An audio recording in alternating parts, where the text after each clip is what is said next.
Hey Leo, and welcome to your bi-weekly video. So this is your bi-weekly reading for Leo, Sun, or Rising. It's a collective reading, and we are looking at the time period from the full moon to the new moon, so that waxing phase of the moon. I'm not quite feeling that yet.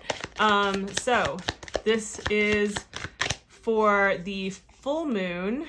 Ooh, I'm so torn. It's for the full moon in Capricorn in tropical astrology on the 3rd, and for the new moon in Cancer in tropical astrology as well. So let's see, which deck do I want to use for my Leos? Yeah, I'm feeling this deck today. I keep favoring this deck today. So we're going to do a little bit of a different spread than what I did last month. I just like to change things up sometimes, you know what I mean? So I feel like it's important to be able to do that. Gotta switch up the energy, have it be new, right? So what we're taking a look at this time is which area of life can you take a look at that would, if you were to do some pruning, some pulling the weeds, some clearing out of the things that are no longer serving and releasing of things, some quote unquote spring cleaning, even though we're not in spring. What would be an area of life where if you put some time and attention into seeing what could be released, would free up energy and have the most benefit that would ripple out and affect all areas of your life?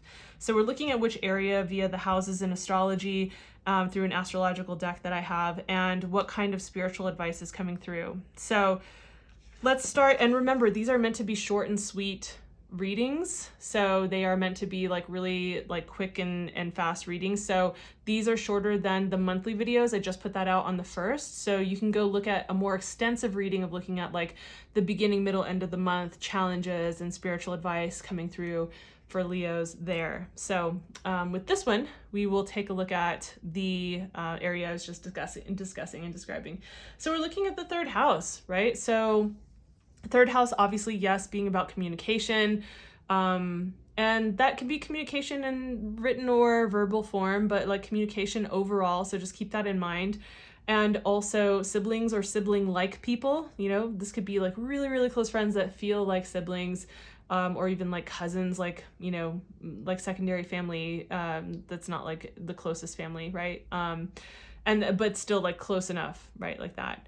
So, and also this could have to do with your local area, like your neighborhood, the areas that you frequent, like what is a part, like this would be, you know, the markets that you go to, or the farmer's market that you go to, or your neighborhood, or like where you tend to walk or drive, or what parks you go to, or like, you know, things of that nature, right? So just keeping that all in mind that this has to do with that particular area. I feel like it's pretty strong on the communication level. It could have to do with connection though.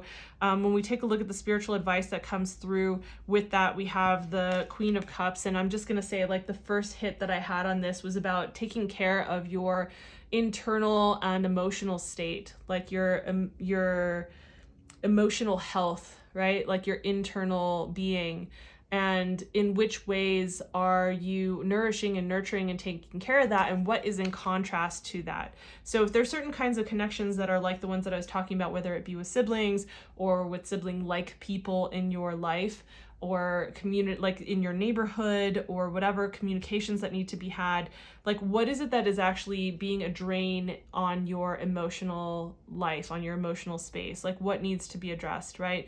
The Queen of Cups is definitely someone, like all the queens are really nourishing and nurturing in that kind of like maternal type of like matriarchal way. And so, you know, she's also very empathic and intuitive and, you know, all of these different things. But in the context, I feel like, you know, I think that there are some communications, like some conversations that maybe need to be had to help clear things out, right? I was talking about like how this is the waning part of the moon. We're looking at the full to the new moon. So this is that time where you can really like kind of tie a bow on things, release, get resolution, get like to a place of completion, have closure, those types of things.